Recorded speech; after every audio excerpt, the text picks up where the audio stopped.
sister, Ashley Humphrey, the quarterback on that crease. Both of them combined 71 goals, 63 assists. Again, Chloe can't do her job without Ashley, and it's for the Pirates to eliminate one of them out of the mix. Their answer for the Pirates is Kayla Wilkes, their leading goal scorer. They need her to generate offense tonight. And Wilkes has been aggressive, coming off another hat. Jamie Bihar in this Pirates defense, facing one of the most lethal attacks in the NCAA. Humphrey, shovel pass over to Vergano. All stacked up on the crease or behind the cage. Vergano goes in motion against Wilkes. Tried the sidewinder. Backed up by the Tar Heels. Road win against Northwestern. Now up into the 20-goal markers. Motice. We'll see if UNC will relinquish this lead. They're off to a better start than they were in that big game against Boston College. They went down 4-0 in that one before. Coach Levy had to call a timeout, bring the team over, and we spoke to her about it. What did you say? Pirates trying to get their opening look on goal. Knocked down by Motice, doing it on both ends. Yeah, Bill Belichick's got to get used to being the not best coach on campus. That's right. He gets knocked down a few pegs by some of the incredible winners they have in Chapel Hill. There is Ginny Levy, season number 30. 3 national championship wins, including most recently back in 2022. Looking to go undefeated once again. And then, of course, the even bigger question, how good they're going to be with all of those players having an extra year under their belt. And I'm so glad you mentioned that, because when talking to Coach Levy, she says, yeah, this team is a little less a little more inexperienced, I should say, excuse me, but they play like vets out there. They do. Much cooler heads than their classes would show. Man, the defender staying that far forward. She clearly wanted to continue her shot. It's because she is a scoring defender.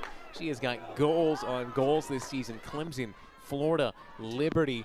She knows how to get things done on the other end of the field. In fact, actually was playing some box this summer and was one of their goal scorers for Canada. So was a very, very impressive player on both ends. So as you 2-1, Pirates in this game early. Yeah, it's one of these things where you play a team like UNC and there's not much as a coach you really have to do. Coach Dipper saying that it's an in-state game. The players are fired up for it. They always love playing opponents like UNC, so the motivation factor tonight is not going to be a problem for the Pirates. And I love how she kept telling us these girls are honored to be playing a team like UNC, and of course they're honored to be playing in front of the Pirate. Moving menacingly around the 8. Chloe surveys the field, reeled in by Humphrey, and there she goes. Chloe Humphrey notches Carolina's third. Side of the break, the largest lead of the day for the Tar Heels.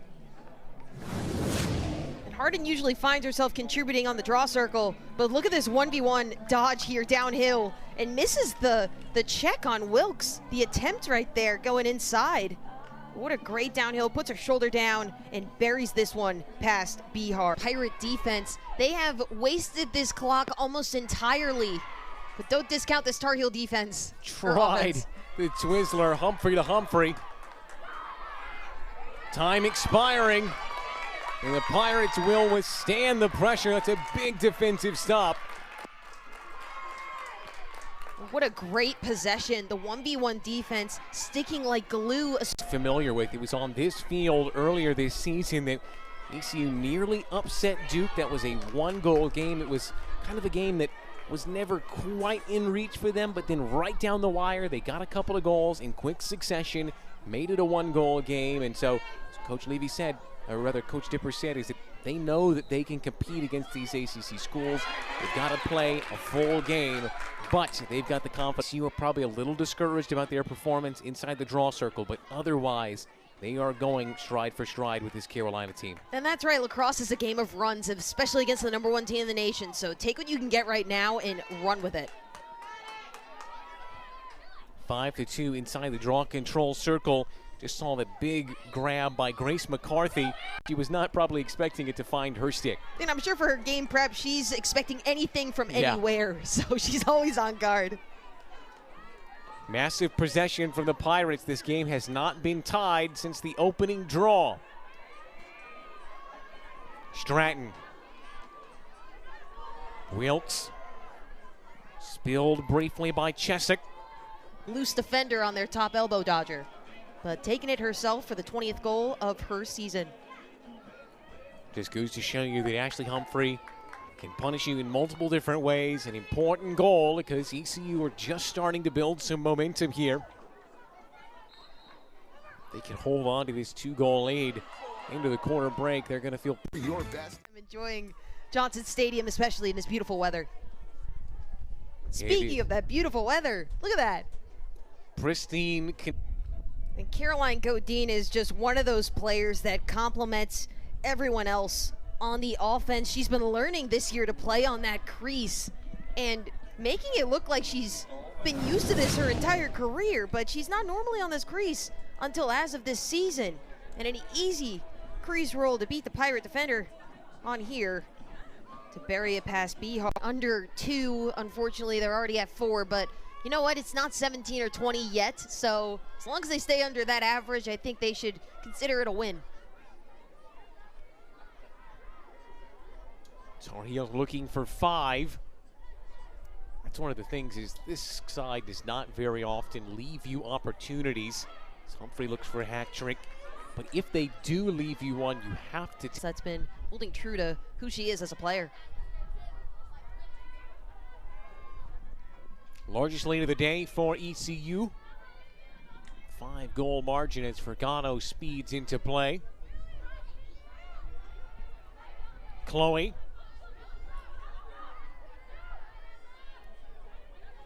Little stutter step. Space is free, but Bihar's equal to it. Ready at 17 shots to ECU's 4. Ashley Humphrey. To Chloe. Contact to the head.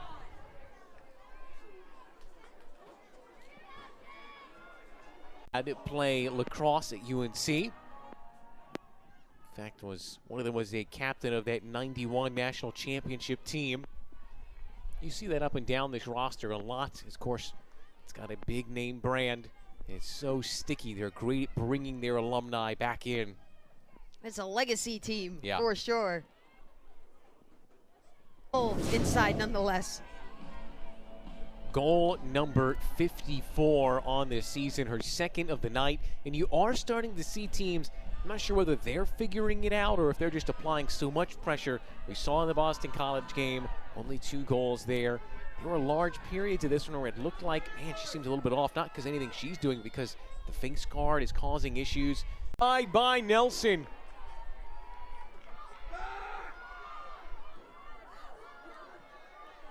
Tar Heels motor the other way. Freshman Charlotte Corkins at full speed.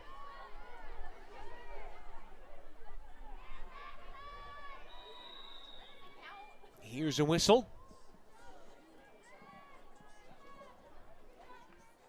The road hurts, but you really do want to win now. When a team that's new in their program, Vanderbilt, another one of those. JMU, of course, a very different team than they were last year. No Florida this year. That's the big one. Big margins. They have the number 2 scoring margin in the country at 10.92, but they just don't let in a lot of goals. 3 allowed against Notre Dame, 5 against Clemson, 3 against Temple, just 1 allowed in their game against Liberty. So that 3 first quarter goals for ECU was a bright start. Things have dried up for them here in the second. Eternally is all about. 40 seconds and the ball is better than no ball at all. As Moore bounces one over. Backed up by Golden.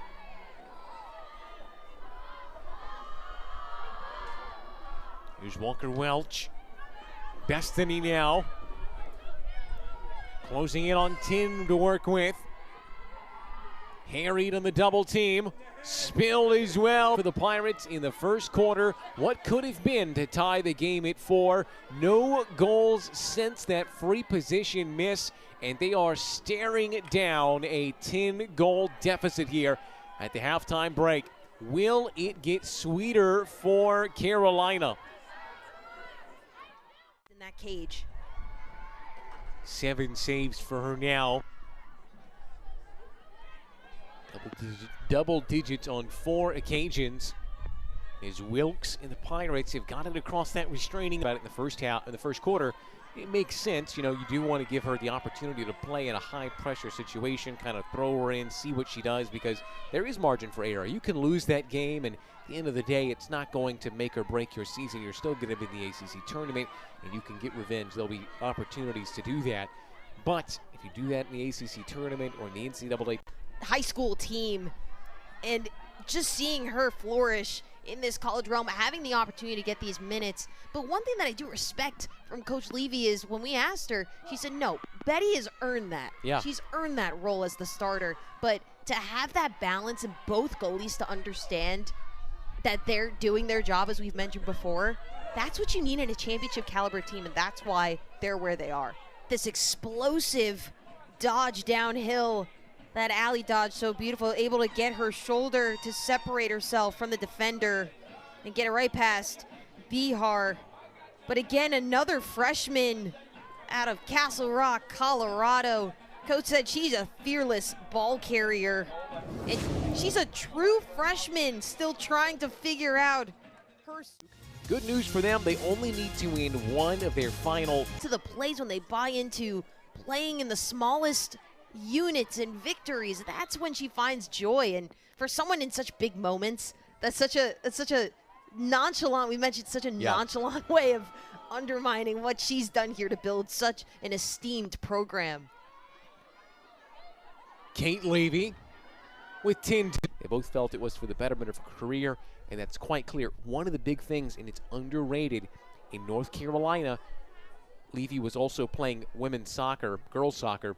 The spring season conflicts lacrosse and soccer. Oh yeah, North especially Carolina, in that recruiting season. Absolutely. Lacrosse is North Carolina is one of the few that do that, and so in Maryland that allowed her to stay away from Chloe Humphrey. Magazoo has done a phenomenal job. She stays low, and she's kind of like a brick wall with her body. And Chloe Humphrey is very shifty when it comes to footwork. So being steady, being stern on your feet, and getting low is what's really going to help.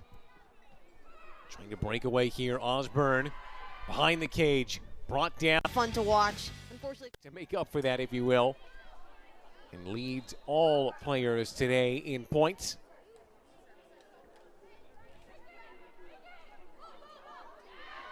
Little slip on the edge of the restraining line. Pirates looking to have that career day against Temple. 3 goals, including the game winner in overtime. Very impressive conference win. That's the thing is, you know, everybody's been in that situation where maybe the game's gotten away from you. You got to break this game down into quarters each time you start with that first draw. Behind the cage for Casey.